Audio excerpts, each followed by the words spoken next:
मुझे याद आया, वाह मालिक, माँ कितनी बड़ी नेमत है। ये तो कलीम दानिश है। मूसा कलीमुल्लाह भी माँ के विसाल के बाद जब तूर पे जाते हैं, आवाज आती है, मूसा जरा संभल के आना, अब जरा लहजे को दुरुस्त करके आना। मूसा अब हमारी बारगाह में आ रहे हो, अब जरा सलीके से आइएगा। अर्ज करते मालिक पहले भी आता रहा, लेकिन आज से पहले कभी रोका नहीं गया, कभी समझाया नहीं गया, कभी अदब नहीं बताया गया। फरमाया मूसा जब पहले आते थे ना तो आंचल उठाने वाली माँ पीछे रहती थी, आज माँ कब्रिस्तान जा चुकी है। मूसा अब आना ना तो अब संभल के आना। पहले अगर लहजे तल्ख भी होते थे, माँ की चोली फैलती थी, माँ कहती थी मालिक मेरे मूसा से नाराज ना होना, मालिक वो मेरा लाडला है, मालिक अगर लहजे तेज भी हो जाए मेरे मूसा को माफ कर देना। ए मूसा पहले जब तुम आते रहे हो माँ का आंचल तुम्हारे सर पे होता था, आज मूसा आ रहे हो तो लहजा संभाल करके आना है, इसलिए कि माँ की ममता भी नकीक है, माँ का आंचल भी नकीक है, माँ की दुआएं भी नकीक है। आज झोली फैलाने वाली माँ जमीन पर नकीक है। ए मूसा संभल के आना पड़ेगा। समझ जाओ अगर मूसा को कलीम होते हुए इतनी माँ की जरूरत हो सकती है तो तेरे मेरे जैसे को माँ की कितनी जरूरत होगी। खुदा की कसम खा के कहता हूँ, ओ लोगों कामयाब वो नहीं होते हैं जो दौलत पे नाज करते हैं, कामयाब वो होते हैं जो माँ की मोहब्बत और उसके रिश्तों पे नाज किया करते हैं।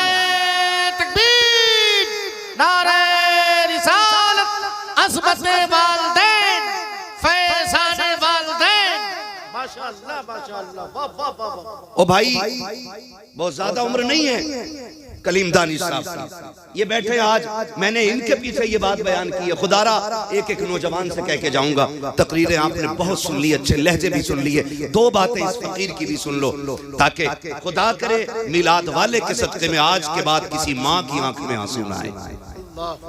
बस ये बात कह के जाना चाहता हूं। बहुत ख्याल कीजिएगा मेरी बात का जो मैं कह रहा हूं, कुछ कीजिएगा ना कीजिएगा, माँ की खिदमत कीजिएगा। मैंने ये बातें पहले बताई है इनकी अदम मौजूदगी में। आज मेरे भाई बैठे हैं और इनके सामने ये बात बता रहा हूं मैं, इनके सामने और इन्हीं की बात बता रहा हूं। लोग मुझसे पूछते हैं कि भाई पता नहीं कहां कहां की बातें लाके सुनाता है। नहीं जी, तुम वर्क पलटते हो, मैं दिलों के हालात पढ़ता हूं।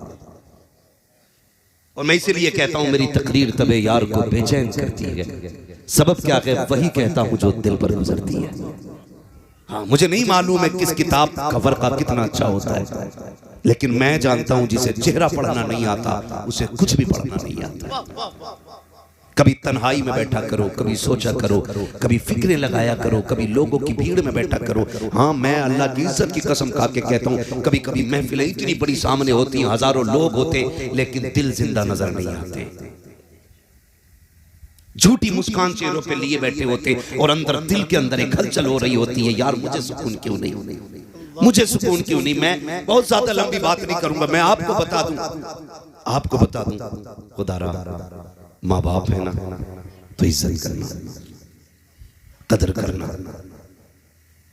सबसे बड़ा खर्च जो है ना वो कामयाब होता है जो माँ बाप पे लुटाया जाता है। वरना वो दिन आएगा, दौलत होगी माँ बाप नहीं होंगे, पैसे होंगे माँ नहीं होगी। आज एक माँ की खुराक पे लड़ने वाले बेटे, आज बाप के कोरेक्स की शीशी के लिए चेहरे बिगाड़ने वाले बेटे, मैं पूछना चाहता हूं कल लाखों की गड्डियां पड़ी होंगी और 1 रुपया खाने वाला बाप नहीं होगा तो खुदा की कसम तेरी दौलत तुझे खाने दौड़ जाएगी, खाने दौड़ जाएगी। मैं कमेटी वाले मेरे भाई मुझे बुलाया, अल्लाह इन्हें सलामत रखे, इनके लिए भी दुआएं किया करो, ये मेहनतें करते तब तुम्हारी और आपकी मुलाकात हुआ जाएगी। ये बड़ी मेहनतें करते, इतने बड़े लोगों को लाते और आवाज दिलवाते, आओ हुजूर की महफिल सज गई है, आओ हुजूर की महफिल सज गई है। और बंदा यहाँ भी बैठ के सोचता मूड नहीं बन रहा है। खुदा की कसम ये मूड बनाने की जगह नहीं, ये तो तकदीर बनाने की जगह होती है।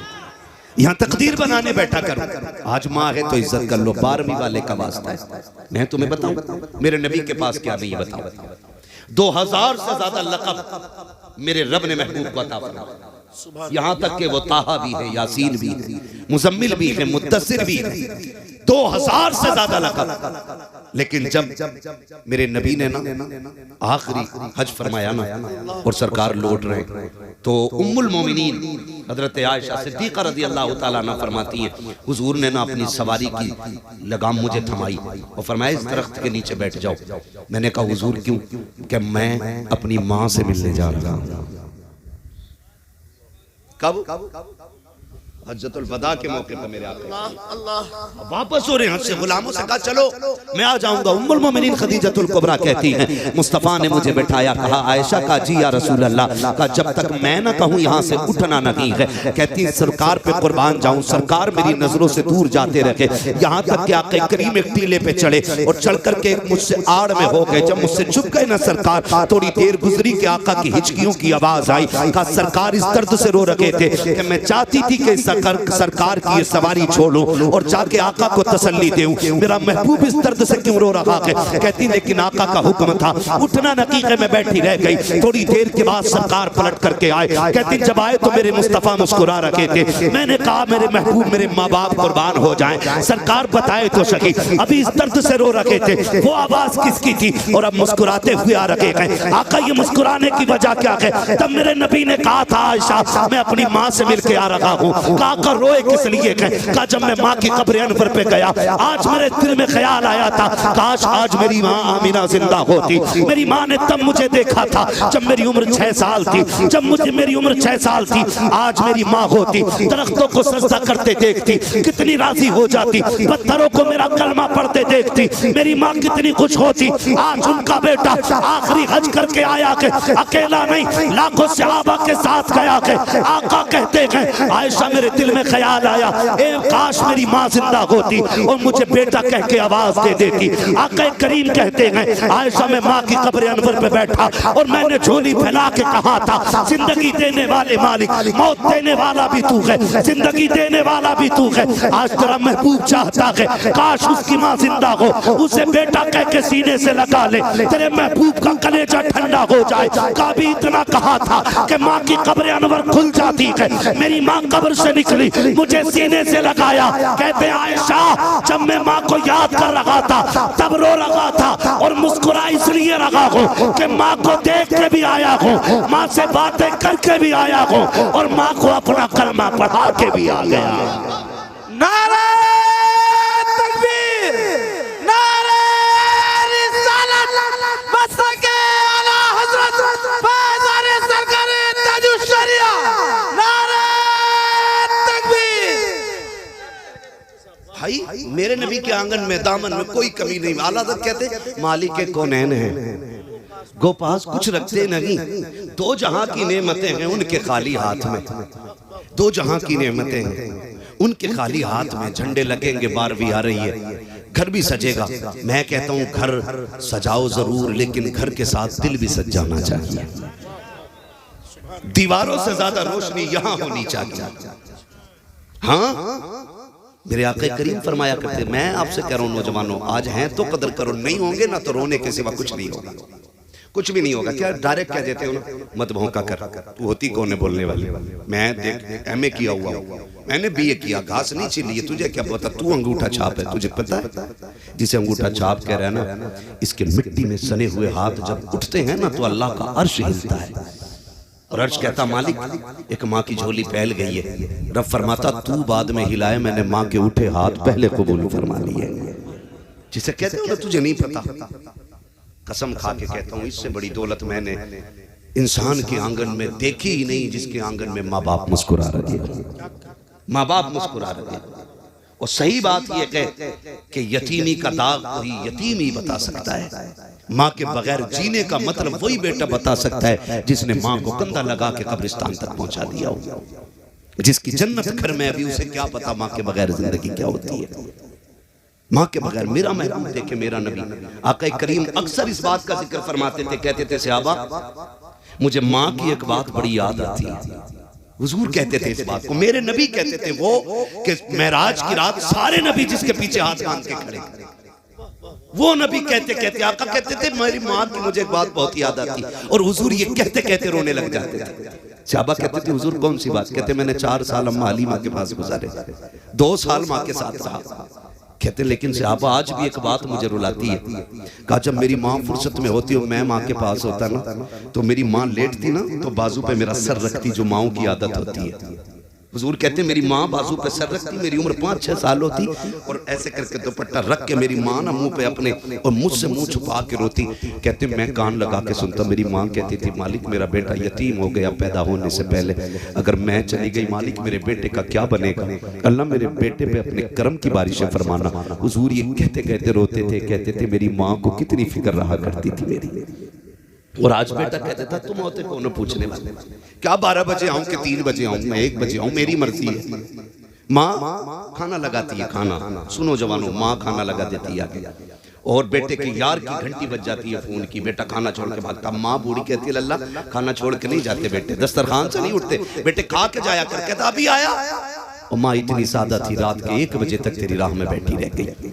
तूने चौक में जाके बिरयानियां खाई, पेट भर के खाया, लेकिन तुझे पता है माँ को यही फिक्र थी अभी मेरा लाल नहीं आया, मेरा लाल नहीं आया। रात को 1 बजे तू आया। उसने कहा कहाँ था अब तक? कहता तू होती कौन है पूछने वाली। वो कहती देख खाना ठंडा हो गया। कहा नहीं चाहिए तेरा खाना, जब धक्का देते हो हाथ जोड़ के कहता हूँ कभी माँ से ये ना कहना नहीं चाहिए खाना, अपना सामान संभालो, हमें नहीं चाहिए, मैं तुम्हारा मोहताज नहीं हूँ।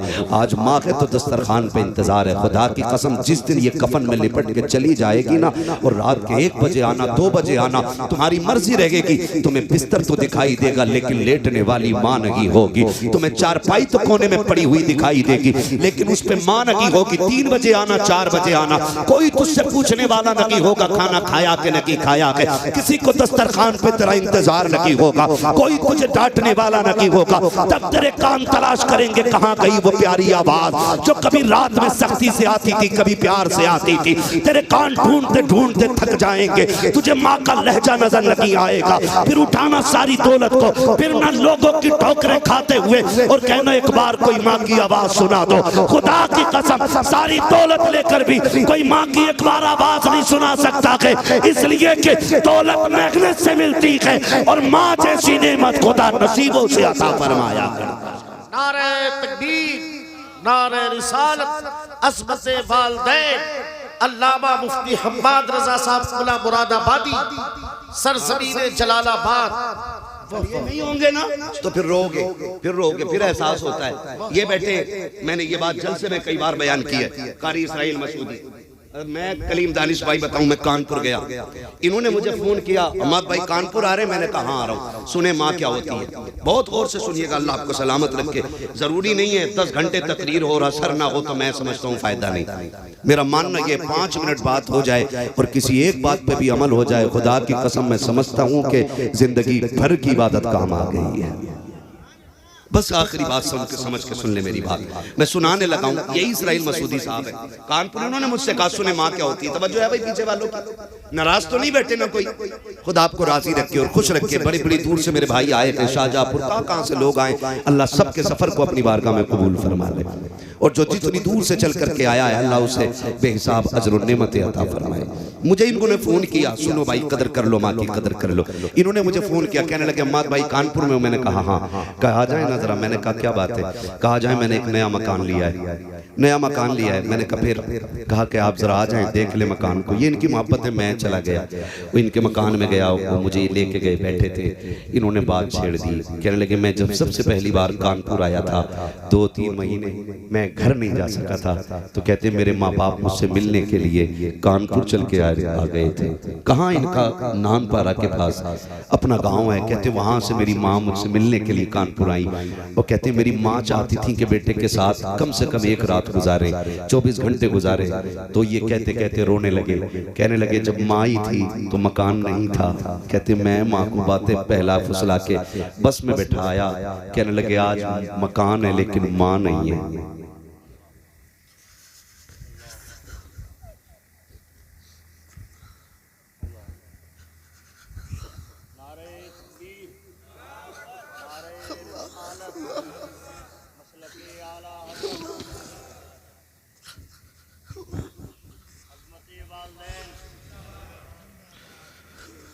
कहने लगे आज मकान है, माँ नहीं है।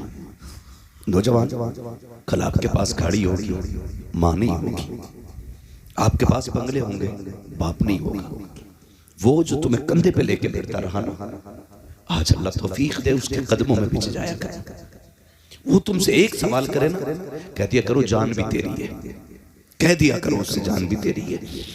मैं कसम खा के कहता हूँ कोई दवा बाप को उतनी ताकत नहीं देती जितने बेटे के मीठे लहजे बाप को ताकत दिया करते। उसके एहसान मानना, मेहनत से पालते माँ बाप। मिलाद वाले ने आके माँ की कदर बताई, हुजूर ने आके बाप का एहतराम सिखाया। हुजूर के चचा ना जब कभी पीछे चलते थे, आका बाजू पकड़ के कहते थे चचा पीछे ना चले, मेरे बगल में चले। हुजूर के चचा हाथ जोड़ते थे, तेरे कदमों पे कुर्बान जाऊं, मेरी औकात में तेरे बगल में चलूं। तो मेरा नबी कहता था नहीं, सुना है आपका चेहरा मेरे बाप अब्दुल्ला से मिलता है। जब आप पीछे होते हो तो लगता है कि मेरे बाप की पीठ हो गई है, इसलिए चचा मेरे बगल में चला करो। हाथ जोड़ के कहता हूँ बाप की इज्जत कर लो, इनकी कदर कर लो। तुम जो कहते हो बाप को प्यार नहीं, सिर्फ माँ प्यार करती है, नहीं मेरे अजीज ऐसा नहीं होता है। कैसे फैसला कर लिया कि माँ प्यार नहीं करती? का दर्द होता है तो माँ रोती है, बाप नहीं रोता है। ऐसा नहीं होता है, खुदा की कसम बाप के दिल में भी तेरा प्यार है। अगर तू लेट आए तो माँ घर में दौड़ी फिरती है, तो तुझे क्या लगता है बाप बिस्तर पे लेटा है तो उसे तेरे देर से आने का एहसास नहीं, उसको भी एहसास है। फर्क इतना है कि वो बाप है, जल्दी रोता नहीं है। अगर माँ रोती है तो चैन से सोता बाप भी नहीं है। कितने बूढ़े बाप को मैं चौक में खड़ा दिखाऊंगा, रोड पे खड़ा दिखाऊंगा, इतनी रात में क्यों खड़े हो? का बेटा नहीं आया है, काम पे गया तो देर हो गई है। हाथ जोड़ के कह रहा हूँ खुदा के वास्ते, कभी बाप को देर हो जाया करे, तुम भी निकल जाया करो और उसे राजी करने की कोशिश किया करो। इसलिए कि मेरे नबी ने फरमाया है जिससे बाप नाराज होता है उससे खुदा नाराज होता है, जिससे बाप राजी होता है उससे खुदा पाक राजी होता है। नारे तकबीर, नारे रिसालत, मसलके आला हजरत, अज़मते वालिदैन, फैज़ाने वालिदैन, एहसाने वालिदैन, अल्लामा मुफ्ती हम्माद रज़ा साहब क़िबला। और सुने खुदा के वास्ते, अगर चाहते ना आप, एक ये पहलू भी है। एक तो ये पहलू है कि औलाद माँ बाप की फरमाबरदारी करे, और एक पहलू ये है कि माँ बाप औलाद को फरमाबरदार बनाए। इस पहलू पे बात करने के लिए 100 बातों की एक बात है, अपने बच्चों को रोजी हलाल खिलाइएगा। हराम की, बेईमानी की, लूटी हुई, चोरी की, झूठ की दौलत बच्चों को ना खिलाना, वरना कल तेरे सामने ये जूता लेके खड़े होंगे, फिर कोई मौलवी और पीर का तावीज काम नहीं करेगा। इसलिए कि जब रगों में खून हराम का होता है ना, तो फिर गर्दन में पड़ा हुआ तावीज काम नहीं आता है।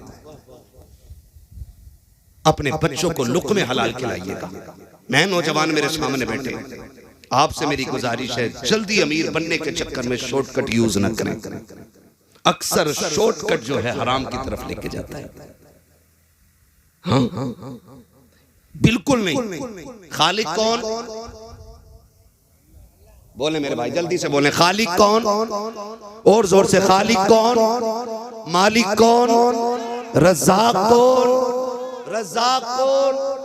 जोर से। रज़्ज़ाक़ कौन? अल्लाह। रोजी देने वाला कौन? अल्लाह। जिंदगी देने वाला कौन? मौत देने वाला कौन? महबूब को पैदा करने वाला कौन? आला हज़रत ने हमें हम्द का तरीका बताया, कहते हैं वही रब है जिसने तुझको। अब तक हमने ना बचपन में जो बहार उर्दू पढ़ी, तामीर उर्दू पढ़ी, इनमें क्या था? बकरी गाय भैंस बनाई, खाने को दी दूध मलाई, है ना? इस तरह से हम्द कराई जाती थी, है ना? मकाम हम्द में दूध मलाई याद आया लोगों को, बकरी गाय याद आई। लेकिन मेरे इमाम ने मकाम हम्द में की जात का नाम रखा है, कहते हैं वही रब है जिसने तुझको हमतन करम बनाया। हाँ, वो यह बताना चाह रहे हैं रब वो है जो मोहम्मद का भी रब है सल्लल्लाहु अलैहि वसल्लम। और हुजूर का रब होना कोई मजाल बात नहीं, हल्की बात नहीं है। मोहम्मद का रब सल्लल्लाहु अलैहि वसल्लम, मेरे महबूब का रब। हाँ, कितना बड़ी जात है मेरे रब की जिसने मोहम्मद जैसा महबूब अता किया है ना? आला हज़रत कहते हैं वही रब है जिसने तुझको हमतन करम बनाया, हमें भीख मांगने को तेरा रास्ता बताया। तुझे हम्द है खुदाया, तुझे हम्द है खुदाया। वक़वारी पाके मरियम व नफ़ख्तु फीह का दम है अजब निशान आज़म मगर आमना का जाया वही सबसे अफजल आया वही सबसे अफजल आया तुझे हम्द है खुदाया तुझे हम्द है खुदाया यही बोले सिदरा वाले ये चमने जहां के थाले सभी मैंने छान डाले तेरे पाए का न पाया तुझे यक ने यक बनाया तुझे यक ने यक बनाया तुझे हम्द है खुदाया तुझे हम्द है खुदाया अरे ऐ खुदा के बंदो कोई मेरे दिल को ढूंढो अभी पास था मेरे तो अभी क्या हुआ खुदाया फिर कहते हैं आके हमें ऐ रजा तेरे दिल का पता चला बमुश्किल तेरे रोज़ा के मुकाबिल हमें वो नजर तो आया ये न पूछ कैसा पाया ये न पूछ कैसा पाया तुझे हम्द है खुदाया तुझे हम्द है खुदाया अब सारी दुनिया कहती है डालती कल्ब में अज़मत मुस्तफा सैयदी आला हजरत पे लाखों नारे तकबीर, नारे रिसालत, इश्क मोहब्बत, इश्क मोहब्बत। वाह वाह वाह वाह वाह। मैं खत्म करने लगा हूं बस इतना करेंगे माँ बाप की इज्जत करेंगे इंशाल्लाह सारे वादा करें इंशाल्लाह रिस्क हलाल कमाएंगे इंशाल्लाह शॉर्टकट यूज करके उधर नहीं जाना। ये मेरा भाई गुजरात से आया है सुनने के लिए मेरे इस भाई ने कहा है कि 10 मिनट और बोलो। हाँ तो मैं चाहूंगा 10 नहीं तो 5 तो बढ़ा ही लो थोड़ी इनकी मर्जी थोड़ी मेरी मर्जी जरा कह दें सारे या रसूल अल्लाह जितने दिल से सुनना चाहते हैं उतने दिल से बोल दे जरा या रसूल अल्लाह है जी हाँ जिनके हाथ नहीं उठे मैं उनसे नाराज नहीं हूँ और मुझे कोई तकलीफ भी नहीं है मैं बस इतना कहूंगा जिसके हाथ नहीं उठे वो खुद से पूछे महफिल में बैठा है या कहीं चौपाल में बैठा है उसकी अपनी मर्जी है और मैं ये भी नहीं कहूंगा हाथ उठ जाए तो फालिज नहीं होता है बीमारियां भी खुदा की नेमत होती है और ये बात तो नहीं कहनी चाहिए हाथ उठा लो नबी के नाम पे कभी फालिज नहीं होगा। आप कौन होते हो जी जब इमाम बूसीरी जैसा शख्स बीमार हो सकता है जब खालिद बिन वलीद जैसे शख्स को बीमारी लग सकती है तो तू कौन होता है यहाँ ठेका बांटने वाला। और ना ये बात समझ में नहीं आती और दूसरी ये बात जो है कहते हैं कि हुजूर आने वाले हैं वो आएंगे मदीने से तू घर से चल के आ हुजूर आका है हाकिम है माकूम नहीं है मालिक है हम कौन होते हैं फैसला करने वाले कि वो आ ही जाएंगे और मालिक की अपनी मर्जी होती है वो चाहे तो आके देख ले और चाहे तो वहीं से नजर उठा के देख ले नजर उठा के देख ले और चाहे तो आके देख ले। याद रखिएगा आका करीम है हमारे। कौन है आका हमारे जोर से कौन और जोर से आला हज़रत क्या कहते हैं फुर्सतें दी है खुदा ने दामने महबूब को जुर्म खुलते जाएंगे आका छुपाते जाएंगे। हाँ ये मेरा इमाम कह रहा है जुर्म खुलते जाएंगे आका छुपाते जाएंगे और मैं कह रहा हूँ हुजूर करीम है। कभी ऐसा होता है कि वो महफिल सजने से पहले आ जाते हैं और कभी ऐसा होता है कि वो महफिल खत्म होने के बाद आते हैं मर्जी है उनकी। मुझे बात याद आ गई जिन्होंने दिल से ये महफिल सजाई है ना उनके लिए ये बात बता रहा हूँ। बंदा बड़ा गरीब था 12वीं का महीना चल रहा है वो बंदा बड़ा गरीब था मोची था जूते सिलता था उसके दिल में आई यार दुनिया हुजूर की 12वीं मनाती है एक दिन मैं भी मनाऊंगा जी। कई बरस तक वो इकट्ठा करता रहा पाई पाई करके एक दिन उसने लंगर लगा दिया हुजूर के नाम का। उसने कहा रात को महफिल सजेगी अब लंगर चल रहा है और सुनते हो ना जब महफिल शुरू हो गई ना लोग आना शुरू हुए तो वो गेट पे ना पट्टा बिछा के बैठ गया गेट पे और जो भी आता ना उसके पैर छूता और चूम लेता यूं छूता और चूम लेता और किसी ने कहा भाई माफ करिए क्या कर रहा है।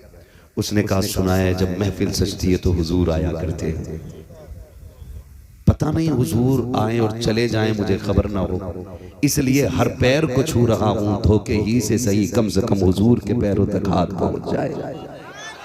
ये इश्क के अपने अपने रंग होते हैं। महफिल खत्म हो गई जलसा सज गया लोग अपने अपने घर चले गए। 3 दिन के बाद जिन मौलाना लोगों ने तकरीर की थी उनसे मुलाकात हुई उनके पैर चूम के कहने लगा जी तुम्हारा करम मेरा काम आसान हो गया। कहा क्या? कहा तुम मिलाद पढ़ के आए मुझे हुजूर की ज़ियारत हो गई है। कहा क्या? कि जब सब अपने अपने घर चले गए मैं भी बिस्तर पे लेटा मेरी आंख लगी तो ख्वाब में हुजूर आए और मुझसे मुसाफा करके कहने लगे सुन जितने तेरी महफिल में आए तो सबको खबर दे दे तू भी बख्शा गया है सारे आने वाले भी बख्श दिए गए। वो हुजूर करीम है। कभी वो महफिल खत्म होने के बाद आ सकते हैं और वो चाहें तो पहले भी आ सकते हैं। उनकी महफिल होना तो फिर दिल से होनी चाहिए। और मैं एक बात अक्सर कहता हूं, दिल से जो बात निकलती है असर रखती है, पर नहीं ताकत परवाज मगर रखती है। वल्लाह वो सुन लेंगे, फरियाद को पहुंचेंगे। इतना भी तो हो कोई जो आ करे दिल से। कितने लोगों ने मदीना शरीफ देखा है? बता दें जरा। महफिल में कितने लोगों ने देखा मदीना शरीफ? अच्छा, पक्के मकान कितने लोगों के? जरा हाथ उठा के बता दें। पक्के मकान कितने लोगों के? वाह जी वाह, वाह जी वाह। अल्लाह तुम्हारे मकान और पक्के कर दे। मुझे इससे कोई जलन नहीं है। किचन में आप 10 लाख लगा लेते हो, 2 लाख लगा के वो मदीना नहीं देखने जा सकते जिस मदीने को देखने की हर फरिश्ते के सीने में तमन्ना रहती है। मैं बंदों की बात क्या कर रहा है ना। तो आप बैठे, खुदा आपको सलामत रखे। बस मैं बात पूरी करने लगा हूँ। रज़्ज़ाक़ कौन है? सबक याद है ना? रज़्ज़ाक़ कौन है? सारे अपने रब का नाम ले लें। पता नहीं कब से नहीं पुकारा, और खुदा करे ये वो घड़ी हो जिसमें मकबूलियत की हवा चल रही हो, और अपने रब को जोर से पुकारे। रज़्ज़ाक़ कौन है? माशाअल्लाह। खालिक कौन है? मालिक कौन है? हाँ, ये अकीदा है। अब अंदाजा लगाइए, जब रज़्ज़ाक़ अल्लाह है तो जो बंदे दुकान पे बैठ के कहते हैं मौलवी झूठ ना बोलें तो मुनाफा ही नहीं होगा, उनसे मेरा एक सवाल है, रज़्ज़ाक़ अल्लाह है तो फिर झूठ क्यों बोल रहा है? रज़्ज़ाक़ अगर अल्लाह है तो झूठ क्यों बोल रहे हैं? फिर अल्लाह पे या तो भरोसा पक्का नहीं है या अकीदा ही पक्का नहीं है। और अकीदा अगर पक्का है ना तो फिर झूठ ना बोलना। और रह गई दुकान की बात, फ्रंट के लिए लड़ जाते हैं। और कई बंदे ऐसे भी होते हैं ना हमारे बीच के, जहां एक की दुकान लगी और वो चल गई ना तो दूसरी भी वहीं खोल देता जाके। कह रहा लग रहा है ये चीज ज्यादा बिक रही है यहाँ। हज़रत, और फिर इशारा करता कह रहा क्या मैं दे रहा? बोले वो 10 रुपए मीटर दे रहा। क्या मैं 9 रुपए मीटर दूंगा? इधर और खरीदार भी कम बदमाश नहीं है।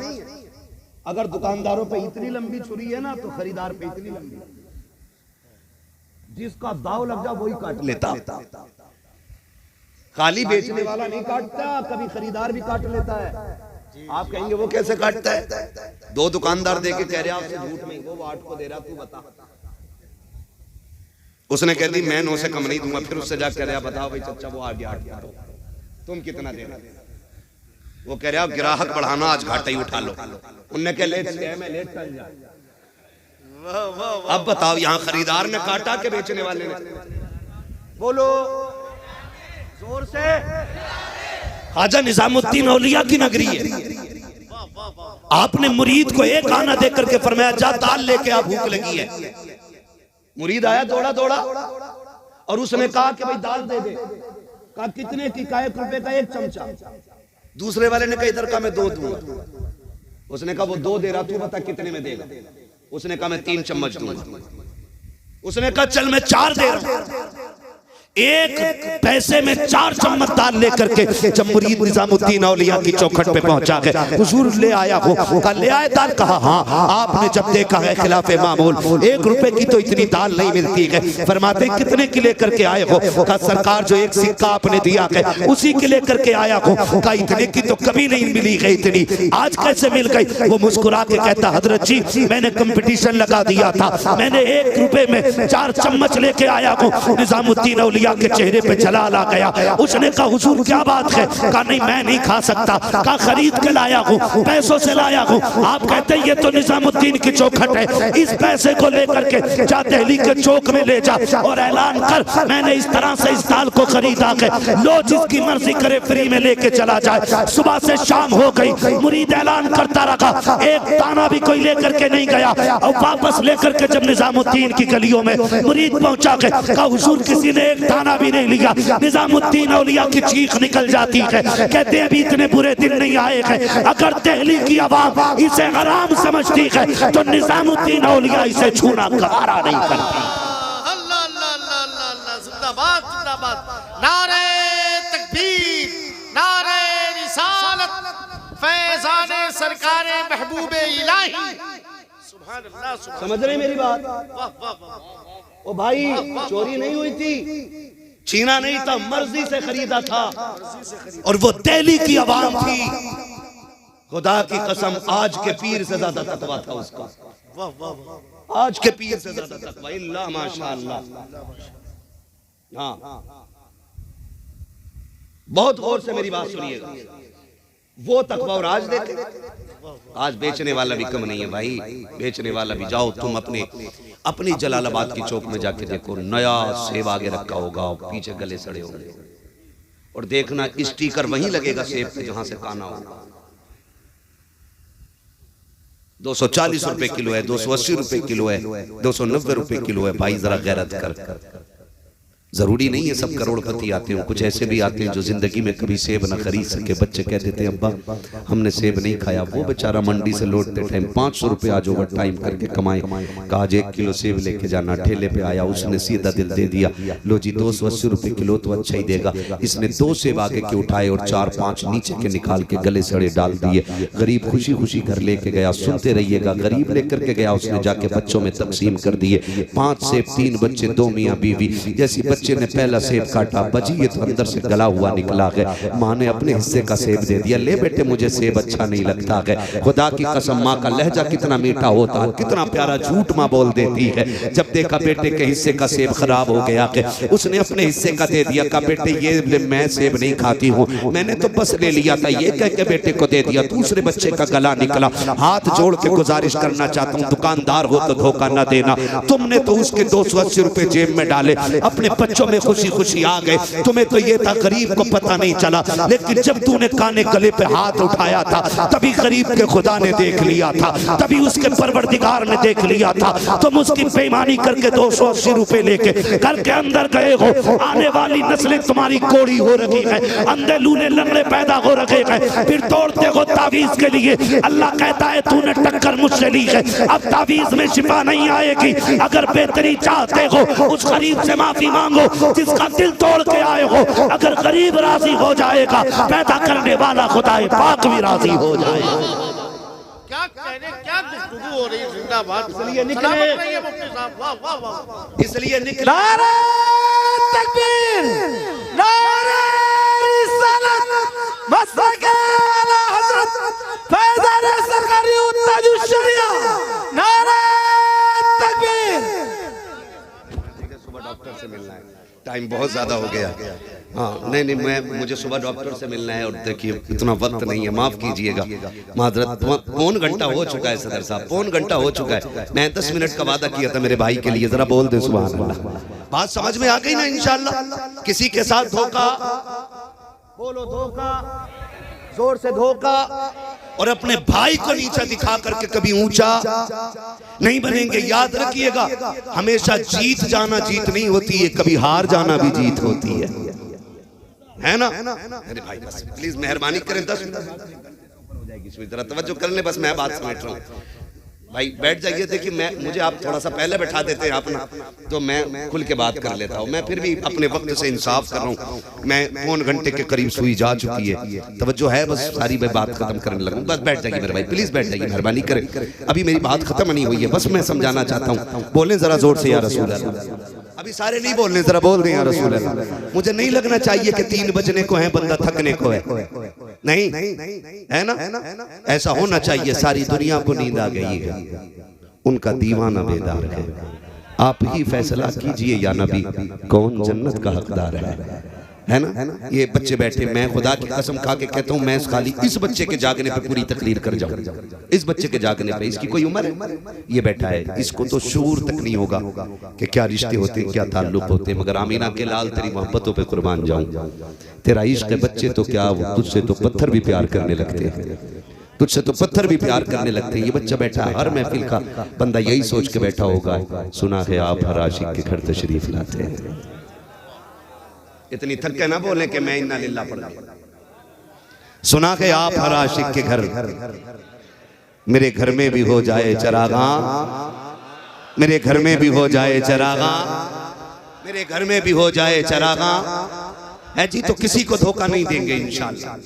रज़्ज़ाक़ कौन है, जोर से रज़्ज़ाक़ कौन है, अल्लाह है। अकीदा कैसा पक्का होना चाहिए, अकीदा इतना पक्का रखो, एक बंदे ने ना अंदर दुकान खोल ली जाकर, मैन मार्केट में नहीं थी, अंदर ला के उसने दुकान खोल ली। दूसरा दोस्त मिलने के लिए गया, कहने लगा यहाँ दुकान खोली है। कहा क्यों? कहा सबकी दुकान वहां बाजार में, तू अंदर खोले बैठा है, यहाँ कौन आएगा?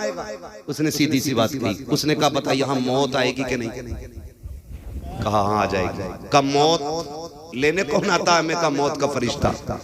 तो उसने कहा यार खुद ही सोच, अगर यहाँ मौत का फरिश्ता आ सकता है तो फिर रोजी वाला फरिश्ता क्यों नहीं आ सकता है ना? मौत का फरिश्ता क्यों नहीं आ सकता? तो भाई अल्लाह पे भरोसा करके बैठे, अल्लाह पे भरोसा। हमने सोचा था ये कुर्सियां मिलेंगी, कोई नेकियां थी हमारी, कोई अमल था, कोई सजदे हमने एक्स्ट्रा कर लिए थे जो ये इज्जतें मिलती नहीं जी। अल्लाह पे भरोसा रखो, वो उतनी बुलंदियां देता है जहां बंदे का कयास नहीं जाता है। नहीं बाप वाकई आपको ही नहीं होगा मेरे भाई, मेहरबानी करें मुझ पर रहम खाए, मुझे डॉक्टर से मिलना है।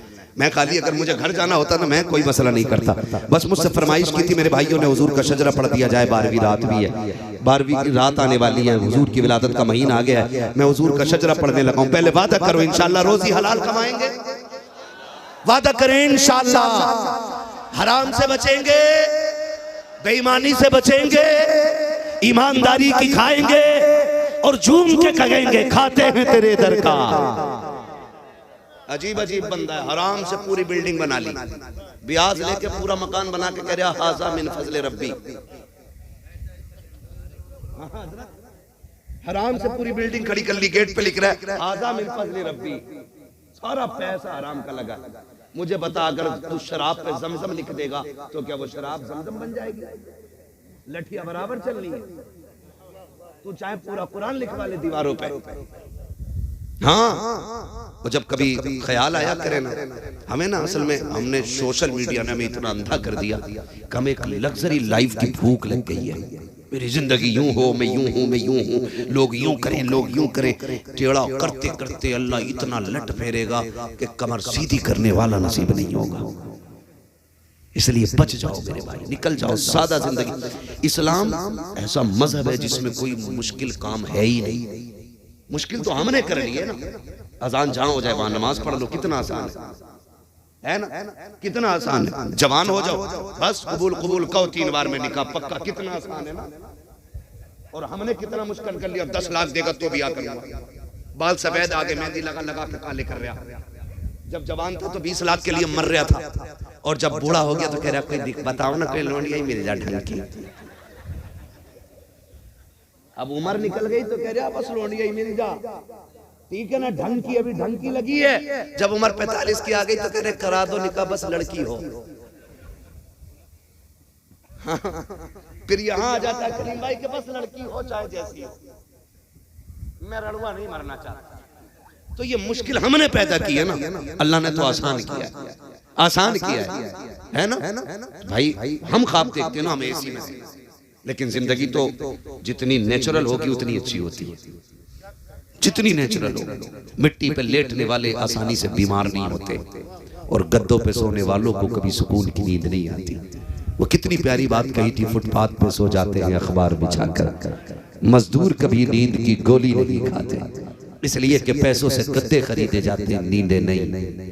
नींदें रब की रहमत से आया करती हैं। किसी का इतना दिल न दुखाना कि नींद ना आए, किसी को इतना न सताना कि 7,000 27,000 47,000 के स्लीप बेल के गद्दे पे भी कमर सीधी ना हो। इतनी दुआएं ले लेना कि पत्थर पे भी लेटे तो खुदा की रहमतें थपकियां देने लग जाएं। इतनी दुआएं लेके मरना है हमें, बस हुजूर का शजरा सुन ले और ज़ारे कह दे या रसूल अल्लाह। ऐसे नहीं, इतनी जोर से नहीं भाई। देखो मुझे एक तो आखिर में आपने टाइम दिया और इतने आखिर में दिया कि बस आखिरत ही हो गई है ना। ठीक है, उम्मीद करता हूँ कभी बुलाएंगे तो फिर सही वक्त में इंशाल्लाह तकरीर होनी है ना। आपकी मोहब्बतों को देख के मैंने ये गुफ्तगू कर ली, अल्लाह इसमें गुफ्तगू को कबूल फरमा ले। आप जरा बोल दे जोर से सुभान अल्लाह। इतनी जोर से सुभान अल्लाह बोलो कि डॉक्टर से मिलने तक अब मुझे नींद ना आए। अगर नींद आ गई, हाँ जी हम भी बीमार लोग कहते हैं कितना आसान है, मौलवी आता पैसा लेके चला जाता है। यकीन करें बैठने की वजह से रीढ़ की हड्डी में तकलीफ है हमारे, बैठने की वजह से। मुझसे नौजवानों ने कहा चलें महफिल में, बस चलें, तो फिर मैंने बहुत ज्यादा 1-2 बार तो इनसे कहा कि मैं ज्यादा देर नहीं बैठ पाऊंगा, लेकिन इनका इसरार देखा तो मैंने कहा चल फिर भाई उठ बांध कमर, क्यों डरता है फिर देख खुदा क्या करता है। चला आया। लेकिन बड़े बूढ़े कहते हैं कि जब हंडिया का मुंह खुला हो तो बिल्ली को खुद शर्म आ जानी चाहिए। ठीक है ना, मैं आ गया था तो आप ही कम से कम थोड़ा रहम करते और सही वक्त पे थोड़ा सा माइक दे देते। ठीक है ना, अब भी माशाल्लाह आपने बहुत अच्छा सुना है, मैं पैगाम दे चुका हूँ। अब मुझे सिर्फ हुजूर का शजरा पढ़ना है। सिर्फ कमेटी वाले बोले जरा सुभान अल्लाह।